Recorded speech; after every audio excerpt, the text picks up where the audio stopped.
तुम्ही सकाळी उठल्यावर पाणी पिताना ही एक मोठी चूक करत आहात. गरम पाणी की थंड पाणी तुमच्यासाठी योग्य का आहे आज कळणार आहे.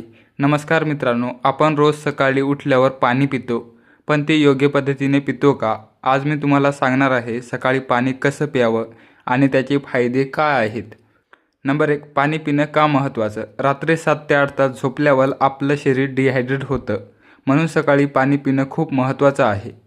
हे शरीरातील टॉक्सिन्स बाहेर काढतं, मेटाबॉलिझम वाढवतं आणि डायजेशन सुधारतं. नंबर 2, गरम पाणी वर्सेस थंड पाणी. गरम पाणी पचन सुधारतं, वजन कमी करण्यास मदत करतं, शरीरातील फॅट ब्रेकडाऊन करायला मदत करतं, सर्दी खोकला कमी होतो. थंड पाणी शरीराला इन्स्टंट रिफ्रेश करतं, पण डायजेशन थोडं स्लो करतं. सकाळी थंड पाणी पिणं जास्त रेकमेंडेड नाही, म्हणून सकाळी उठल्यावर कोमट पाणी पिणं बेस्ट आहे.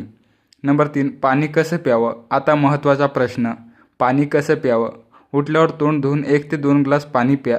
हळूहळू सिप करून प्या, एकदम गटागटा नको.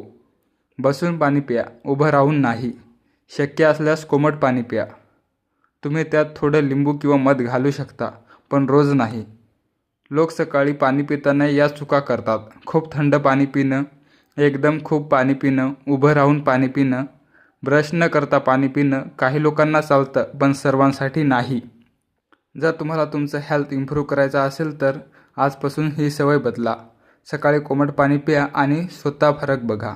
हा व्हिडिओ आवडला असेल तर लाईक करा, शेअर करा आणि फॉलो करायला विसरू नका. कन्सिस्टन्सी ठेवा, कारण हेल्थ ओव्हरनाईट नाही, हॅबिटने इम्प्रूव्ह होतो. धन्यवाद.